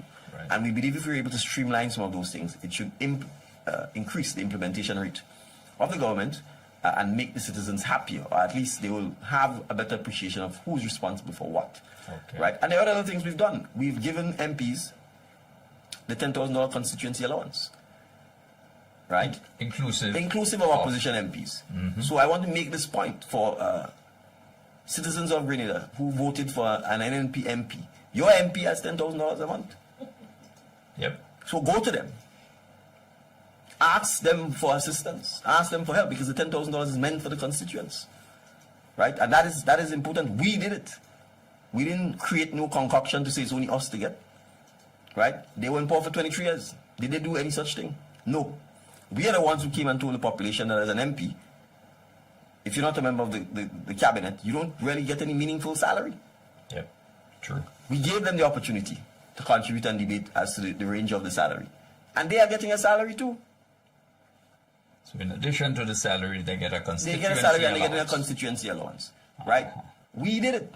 So when we talk about strengthening democracy, strengthening parliamentary democracy, trying to give our MPs the opportunity to address the issues that face them. It is MPs, not NDC MPs, right? And this goes back to the point I made about nation building. They were partisan and always political. They viewed the country as party first, country after. Quite true. We understand that when we're in government, we have to take care of our party, we have to take care of the country, right? And we are transparent and we are fair on those issues. So the point I'm making is we are doing everything to try and make sure that we can put the government and the functionaries of the government, parliamentarians, government ministers, ministries, in a better position to be more effective at delivering for the people of Grenada. Absolutely so indeed. Well, recently Grenada has come up on the international stage as being one of 10 countries that is considered to be the best destination to visit, especially if you're getting married. I don't know what your plans of marriage are. But Grenada seems to have been, over the past year, just really soaring and rising to higher heights on the international scene. Any comments there? Well, I mean, Grenadians are lovely people, and I think, you know, if the world gets to discover that, and when they get to discover that, it explains why more and more, I think, Grenada will trend. I think there's no question our hospitality or warmth is unmatched and unsurpassed, and I think anyone who visits Grenada, you know, that desire to come back to fall in love with the place is inevitable. I met one of the artists who was here for the concert last night, and Jamaican, first time visiting Grenada, right? And she basically said she would definitely be coming back to relax, to hopefully get some inspiration to write music. And that's the charm and the beauty of Grenada. You know, we are modern enough so that you have all of the comforts of a modern world, but we're also authentic and genuine enough that we have all of the comforts of a yesteryear world. So you have a mix of nostalgia, you have a mix of modernity, peace, safety, you know, and just overall wellness. So it's important for us to ensure that we continue to develop that in a sustainable manner. Of course, too much tourism is not always good, so it has to be sustainable tourism, environmentally conscious and friendly tourism.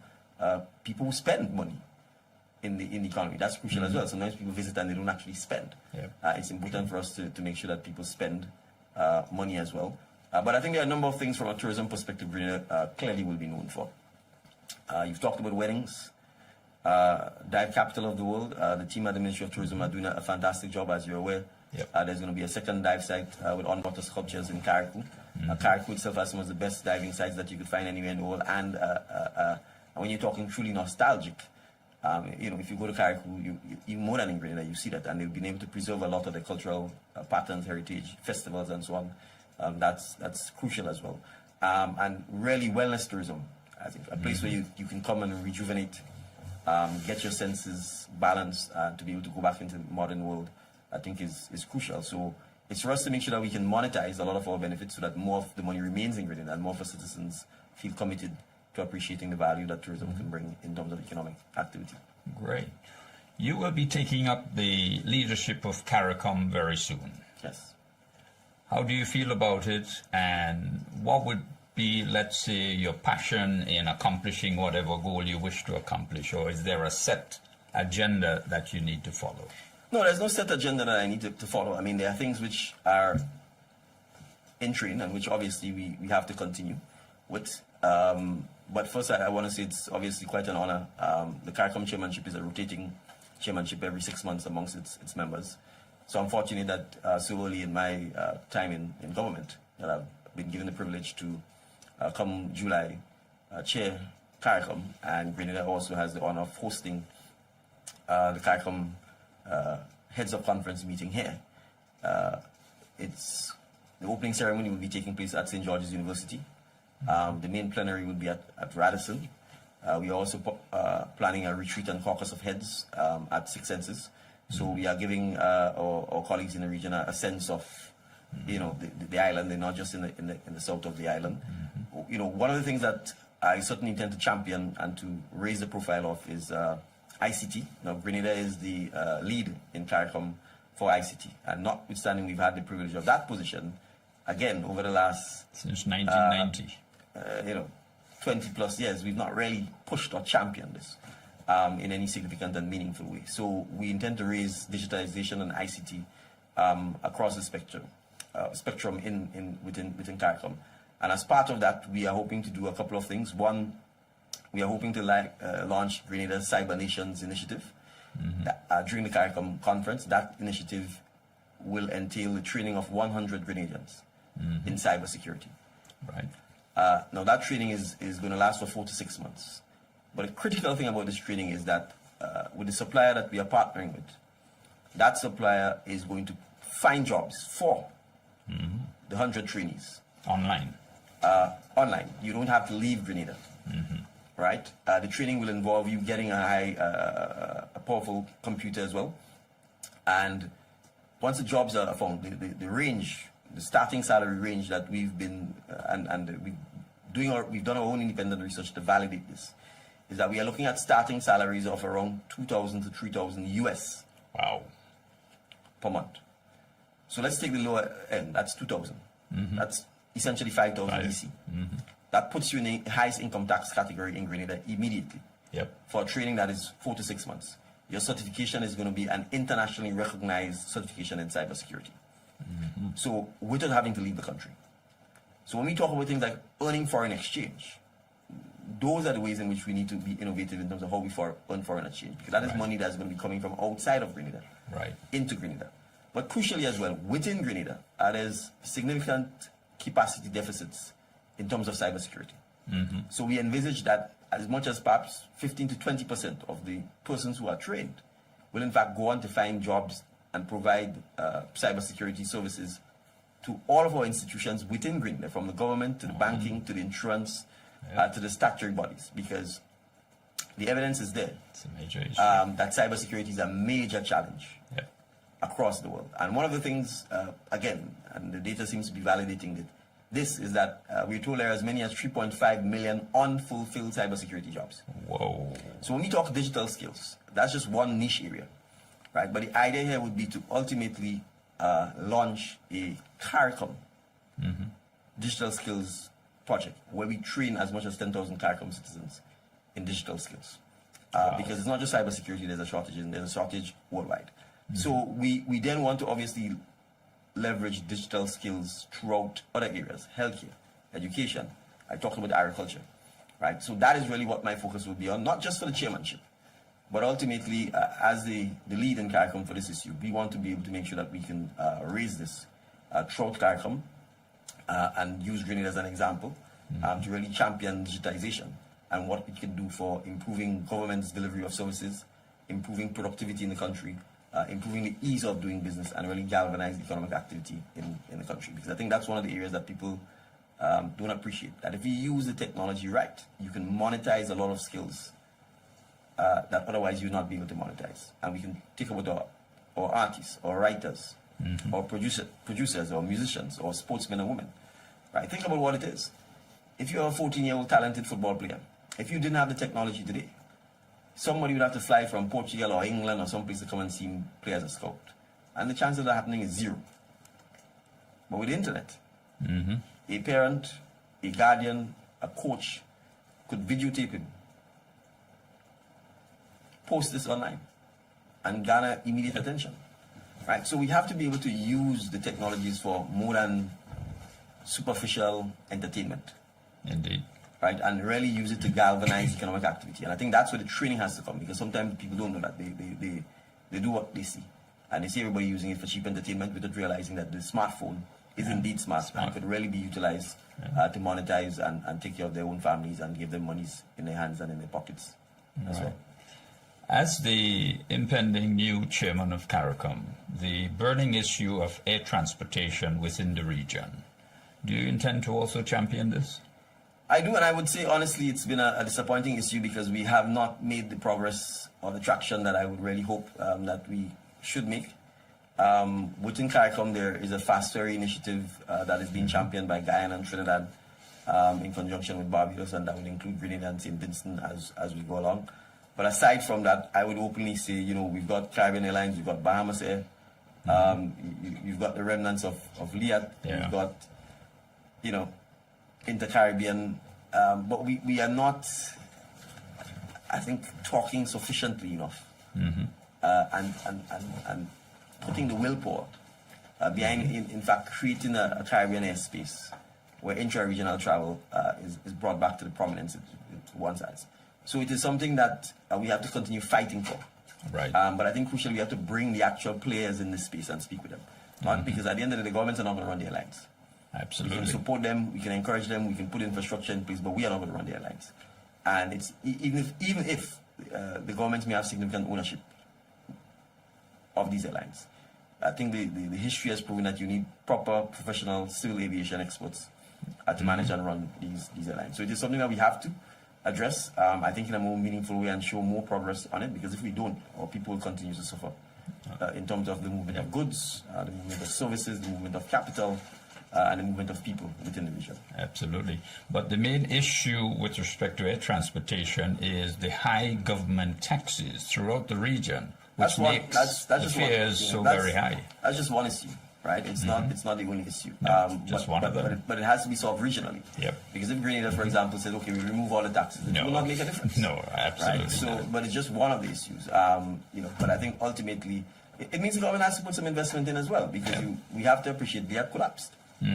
Right? And given the challenges with air travel, a private person isn't just going to come and put money into that space without having a firm agreement or arrangement in place. Not just with an individual government, but let's take the OECS, for example, with all of the OECS governments. And that's the reality of the situation. We have so much more that we can talk about, Prime Minister, but you have to tell us about the CBI successes and what are some of the potential challenges CBI faces into the future. All right. Well, I think in the case of Grenada, we've been consistent at trying to improve our efficiencies, ensuring, and I think we've done that in the last 2 years. We still have some work to do. We are in the process of further digitizing the process, which we think will reduce errors, will improve efficiency and productivity, as well as processing time. We have always been consistent in terms of our approach to questions of pricing. In the 10-year history of Grenada's CBI program, we've only adjusted prices once. Right? And so we view this as a stable industry where what you seek to do is have incremental growth. We have had a spike in applications which came about over the processing of Russian applications and then our decision to stop, which obviously led to a significant backlog of applications, which took a while to be processed because we had no intention of compromising our due diligence process and our thorough vetting of any applicants. So we anticipate that CBI will continue to grow steadily. The blip that we had, we don't expect to have it because there's no backlog of applications and those will be sorted out correctly. We will continue to seek to actively engage with investment migration industry to see how we can continue to strengthen and grow our program and differentiate our program without compromising, as I said, the integrity of the program. We are partnering with regional CBI countries within the OECS, Dominica, St. Lucia, St. Kitts and Nevis, Antigua and Barbuda, to ensure that we can further strengthen regional cooperation with the view ultimately of creating a CBI regulatory authority that is regional. Grenada has in fact put its hands up to host the authority in Grenada, and we are working with the central bank, the OECS Secretariat, to further that process. And you may not have seen it as yet, but we put out a press release, I think yesterday or this morning, on this very issue, committing to our creation of a OECS regulatory authority for CBI, committing also to having minimum price caps for CBI, and that minimum will be 200,000 US net, which means the governments get 200,000 US net. So there'll be additional fees for commissions and various bits and pieces. So we're committing to that. The challenge is always that with industries like that, you can have volatility, you can have pressures from international partners. We are working with the US, we are working with the EU, we are working with the United Kingdom to continue partnering with them and to address any concerns that they have. We believe that over the last year they've had unfettered access to our programs, so they truly understand the importance of the programs. They see the actual economic development that is taking place. They see how it has stabilized or improved our fiscal space in some instances, and that the concerns they would have will obviously be security concerns, as well as persons circumventing their own visa entry requirements. I think we have shown them that we are committed to ensuring that does not happen, or minimizing the risk of that happening, and to continue working with them to address any security concerns that they have. So we expect that in the next 6 months, that dialogue and that engagement will continue. But it's separate and apart from that. I mean, it's our industry, and it is for us to make sure that we have high standards, international standards, that we can withstand scrutiny, that we have the right regulatory framework in place. So we have to do this regardless of any scrutiny from outside, and we are doing so because we recognize that the time has come for us to do so. Normally, when you start an industry 1, 2, 3 years, you can have to see whether the industry survives. Having, in Grenada's case, been started in 2013, the legislation was passed then, we're basically 10 years old. So I think we moved from infancy We are looking to head into the teenage years, and I think it's only important for us to make sure that we have the right regulatory framework in place to support the integrity of the program. Great. Well, I'm getting some signals there that we're keeping you too long on the set, but Right. I want to just ask you about the deepening relationship that you are now creating with Africa. Tell us something about this, and what are your perspectives and vision for Grenada's benefit? Well, I mean, it's obvious that the vast majority of us who live in the Caribbean are of African descent.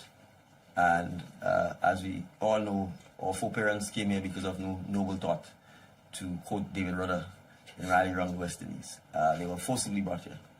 So I think, and our education has been essentially one that has painted Africa as a barbaric, war-torn, uncivilized place. And that continues today, right? And so we need to appreciate who we are, where we came from, and to some extent, part of that engagement is just on that level alone.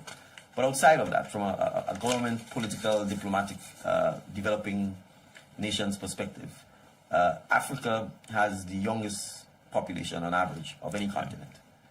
Africa has 1 billion people. Its economy is going to grow. Its citizens are going to rise up and be more proud and take greater and greater control of their economic destiny. We are part of what is called the South-South, all developing nations. And so it's natural for us to find the synergies. It's natural for us to find the political, diplomatic, economic, cultural synergies between the Caribbean and Africa. As you may be aware, the African Union has, in fact, labeled the Caribbean, the Americas, and wherever people of African descent are, as the, in a sense, part of the African continent. And so deepening and strengthening ties, both at an economic, social, cultural level, is vital to us. And I want us to understand our history and why we find ourselves doing the things we do. If I wanted to get to Ghana, I have to fly to London or to New York and then fly back down to Accra. That's a whole day trip at enormous expense, where the bulk of the money goes into London, because I'm flying on British Airways or Virgin Atlantic, both ways, both to go up to London and then to fly from London to Accra. Here to London is 9 hours or 8 hours, as the case might be. Accra to the Caribbean is 5 or 6 hours if we had a direct flight. We have no direct flights. We have no airlines operating in that space. Right? And the reality, therefore, means we continue to engage in a situation where wealth is extracted from the South and sent north. And this is not just between the Caribbean and Africa. Within Africa itself, Mr. Aliko Dangote, who is the wealthiest African, who I had the privilege of meeting in the Bahamas, made the point at an interview that someone came to his home and he said, "Oh, you have very lovely flowers and what have you." You know, and he said, "Yes, but these flowers came from Kenya." He's Nigerian. He said, "Do you know these flowers flew to Holland first and then flew back down to Nigeria?" He made the point that as an African, he has to get about 30 or 40 visas to travel within Africa itself. Wow. And you're talking about the wealthiest man in Africa. So the point is, our history of colonization, racism, exploitation, has divided and conquered us. And it's time that we start appreciating that we have it within ourselves to start uniting. And the faster we unite, the faster our economic wealth will grow. The faster they unite, the faster the next generation of Africans, wherever they are, in the diaspora in Africa, will begin to take control of their own identity, their own culture, their own history, and begin to trough the hegemony that others have imposed on us based on racism and racist ideology. Right? So that's the reality, and hence the reason why it's important for us to forge cooperation with Africa. And we have to appreciate that it's Africans in the diaspora, in many respects, that have created the intellectual framework for the decolonization of Africa. So when you talk about Marcus Mosiah Garvey, you would appreciate that in a place like Ghana, he's had enormous influence on Ghana becoming an independent country. Ghana's flag and that black star that you see It's after the Black Star Liner of Marcus Garvey. Wow. So we have to understand those things. At the Afrexim Bank annual general meeting in the Bahamas, they did a feature on Marcus Garvey using modern technology, where he was presented and someone was doing a voiceover, using sort of his images as if he was, I think what you call a hologram type feature, and it was amazing. But you see, within our schools, are we teaching Marcus Mosiah Garvey? Are we teaching all the great kingdoms of Africa prior to the white man coming? We don't. And so we continue to perpetuate this knowledge that life began and ended with Christopher Columbus. Right? So that is part of the reason why we have to engage, why we have to learn. You look at Western TV, what do they show with Africa? It's always famine, war, coups, political instability, and corruption. Where are the positive images? Right? And that's why we have to go ourselves, so that we can disabuse our mind of these notions and get our people to go. So what is encouraging tourism, travel, all of those things? I mean, Africa has enormous resources. Oh, yeah. Right? And we need to begin to cooperate to ensure that we have greater South-to-South cooperation for our own mutual benefit. So outside of the historical ties, outside of the ethnic ties, the cultural ties, the music, it is good for economic development. It is good for economic business. As you're aware, we have the Afrexim Bank. Grenada is part of that. And there's a client here who's benefited already from the financial services of the Afrexim Bank and who's gotten a loan to do business in Grenada. I heard so. Right? So I'm just making this point to say that there are solid economic reasons for fostering closer ties with the African continent. Absolutely. Well, our diaspora, Grenadian in the diaspora, they have expressed concerns with respect to citizenship. Second, third generation Grenadians born in the UK or the US, their kids born there, they feel that connection to Grenada but don't have the ability to yet obtain a passport, citizenship. What are your thoughts on that? Well, it's been raised in the UK in particular, and I would say that it is something that we can certainly consider.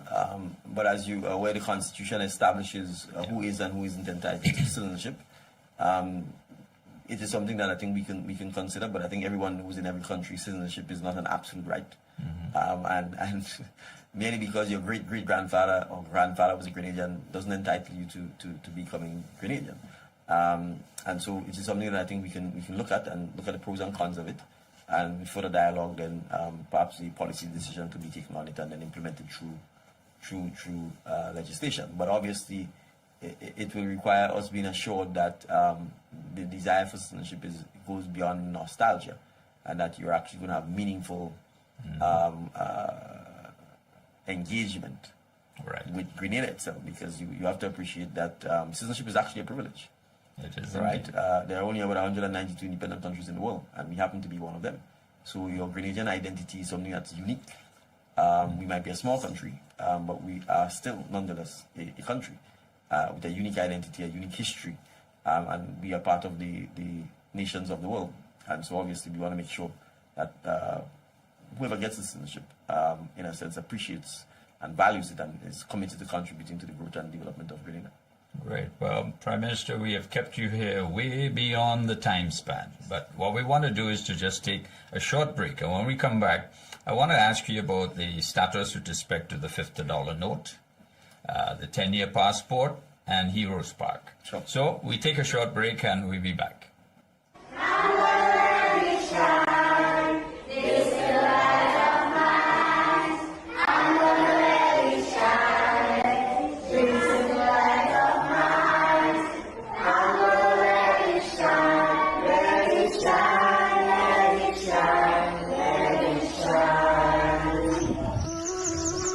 Violence is never the answer.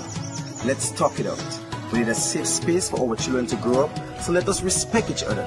You see this little light of mine? I'm gonna let it shine. I'm gonna keep it burning, for the children is looking on. So let's take advantage of the gun amnesty in full effect until July 30th. Remember, the answer is love. A message from the Ministry of National Security. This little light of mine, I'm gonna let it shine.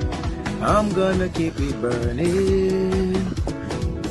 the gun amnesty remains in effect until July 30th. A message from the Ministry of National Security. Welcome back to the NDC Heartbeat podcast. Those who are on the NDC Facebook page, I encourage you to share the live, and we welcome those who are on YouTube. Of course, those who are on radio, hopefully many of you are able to join us online. So, Prime Minister, the $50 note, the 10-year passport, and of course, other matters, we'll get into the closing aspect of things. What are your thoughts? Well, the $50 note is, the jacket for it has been prepared, and I'm saying jacket because it's obviously something that is going to be a keepsake. And we, outside of just the note itself, we wanted to give Grenadians the opportunity to have a jacket which explains the features of the note, which talks about that it's a commemorative note, you know, the personnel that are on the note. And we are hoping that we can have this available for distribution in July. We were initially hoping to try and have it done in June, but we weren't able to make the deadline. So the notes have been printed. They're at the central bank. Once the jackets, the production of the jackets are complete, then we would have the team at the Independent Secretariat in conjunction with the central bank giving more information on this. We anticipate we will have a formal ceremony where the notes are unveiled, the jackets are unveiled, and then the sale of the notes with the jacket will take place. Now, the $50 notes will become notes in regular circulation, right. But obviously we would certainly encourage people to keep one as a keepsake. The idea is that the existing $50 notes, at least in Grenada, would sort of gradually be pulled out of circulation, and then we would have this unique $50 note that is circulated within the economy, right. in Grenada, but also that persons can buy, as I said, the actual keepsake and keep it as a souvenir. Of course, if things get tough and later on you want to take it out of the jacket and use it, you would be free to do so as well. But we really do think it's a beautiful keepsake. It has on it Sir Eric Machigiri, Sir Morris Bishop, not Sir Morris Bishop. You have the silhouette of Kirani James. We have things like our waterfalls, you know, Morris Bishop International Airport, I think St. George's University, key features of things, you know, the Bel Air dancer and those kinds of things, which represent both our cultural as well as our built heritage, as well as the significant political figures who brought us to independence. So it's something we look forward to, and I think the population could look forward to it. And it's the first time it's been done in the OECS. Grenada again leading. We will have been the first OECS island to obtain independence, and we think it's only fitting that something like that happens. So that's there. The passports, we are hoping that come effective the 1st of July. We're in Parliament on Tuesday, that we can pass the necessary amendment to the Passports Act to go back to a 10-year passport for all adults. And for persons under 18, we will keep the 5-year because of the fact that you tend to undergo more dramatic physical changes before you become an adult rather than after. So we're hoping that this becomes effective from the 1st of July. That was one of the things we listened to our citizens about. Right. I think many of them felt a little aggrieved over the fact that every 5 years you had to replace your passports, especially when you get a US visa, for example, for 10 years, and then you end up having to walk around with two passports. There will be a slight increase in the fees, naturally, because if you go from 5 to 10 years, I think we are putting in more pages and so on. But I believe most people would prefer renewing the passports every 10 years rather than the 5-year period. So that should go into effect on the 1st of July. Heroes Park, obviously it will take a while to actually develop the park. As you're aware, we announced that we were, as part of our negotiations over the Kwana Bay matter, that we had gotten the developer that the former administration had leased the Rivera site to in fact surrender the lease as part of this deal. So the Rivera site is going to be part of, it's right next to Cameron Park. So you're looking at the various concepts, right, as to how we develop the park. Certainly we think it's important to have a green space. But it's 5 acres of land, so it's a relatively large site, very long. That could facilitate, obviously, access to the beach, could facilitate perhaps things like a water park for kids. But at the same time, we'll have things like our National Heroes Park and the buses of our National Heroes there. I don't have the exact details, but I think we did publicly announce that on our visit to Cuba to mark the 40th anniversary of diplomatic relations with Cuba. We were fortunate enough to meet the son of the sculptor who sculpted the bust of Morris Bishop in Santiago de Cuba. Right. And we've engaged them with a view to having them look at assisting us with creating a bus for Morris and for other national heroes that will be housed in Grenada. We got quotations as to what it's cost. It will cost, I think the Secretariat at the Independence Committee is working on getting that done. So we intend to build out National Heroes Park. It will naturally take a while. But I think by the time we get to October, which will culminate our 1-year anniversary of independence, I think the team dealing with the criteria for selecting the national heroes should have the criteria set out, published, so that the public could start providing their own feedback as to who should and shouldn't be a national hero. Of course, my perspective is that to be named a national hero, you must have demonstrated, in a sense, extraordinary commitment to Grenada or achieved an extraordinary feat that is unlikely to be repeated or easily repeated. No one else, for example, is going to be able to take Grenada to independence. Right? No one else could ever be a first gold medal winner at the Olympics for Grenada. And so you certainly would appreciate that in those circumstances, a trailblazer is in a sense, is likely to be named a hero rather than someone who came after, unless they were able to surpass their accomplishments. But I'm just sort of giving this as my own hints, really, as to who I think are persons that would be deserving of such national honor and recognition. But we also probably have to legislate it, because we'd also have to perhaps pass the legislation that then says what they're entitled to or their families entitled to as a result of that great accolade. All right. And just a final question, Cameron Park, is it fully under government's control, or what is the situation there? Well, I mean, I would say yes. I would probably have to get briefed to provide more specific details, but I think the fact that we've made it clear that any land, that's our policy, right? That any land which is Krongland, and particularly beachfront Krongland, will not be sold. We will enter into leases, and that's our position. And I think even the persons who are developers appreciate and respect that, because they recognize that with limited land space, you need to make sure that there's always an opportunity for the state and the citizens of the state to renegotiate in the event that the developer is not delivering or making good on the commitments that you would have committed to the people of Grenada. All right, so Grenadians can rest assured Cameron Park is in the hands of Grenada and Grenadians. Yes, and it's not just Cameron Park. Remember, Yeah, Cameron Park is the Rivera site, it's the Radisson site that we also have sorted out, so it's back under government control as the landlord, and the tenant will be the hotel operator. And that's when we talk about our patrimony and understanding that you're an independent country, understanding that there's some things you need to preserve for generations of Grenadians to come. That's vital, right? I don't think, what's that famous park in New York where people go jogging and you have all the trees and what have you? Central Park. Yeah. You think the citizens of New York will entertain the idea of the mayor of New York or somebody saying he's selling that and giving it to private people? No way. Right. And it's all the more reason why we need to appreciate that when you have natural assets like beachfront, like a singular beach like Grandlands, that what you seek to do is ensure that there's always an opportunity for the next generation and the next generation and the next generation of people who inhabit this place to be able to have access to our beaches and to be able to have access to those things. So you can't sell those things. You lease them, even if it's for 999 years. The point is you want to make sure that there's always an opportunity for the citizens to have a say in how they're used in the future. Absolutely. Well, Prime Minister, thank you so very much for being part of the Heartbeat today. It's been a rather extensive interview. I thank you for putting up with us, but thank you for sharing all this information. It has been really, really enlightening to all our listeners out there, and I can see some of the comments coming up online, which, you know, the Grenadian people and Friends of Grenada really, really do admire you, your vision, your future forward thinking for Grenada's development. So let me invite you, Prime Minister, to give your final closing remarks on this second anniversary of the NDC party in government, you being political leader and Prime Minister.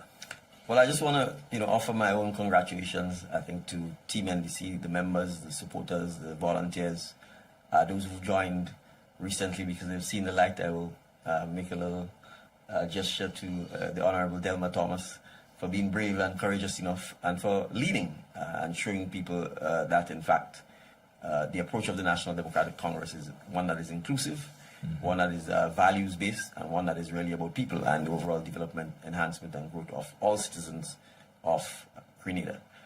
We want the NDC members, supporters, well-wishers to celebrate, to be confident, to be proud, of what you have achieved, because it is you who made the decision to give the National Democratic Congress the opportunity to form the government. The NDC couldn't make that decision itself.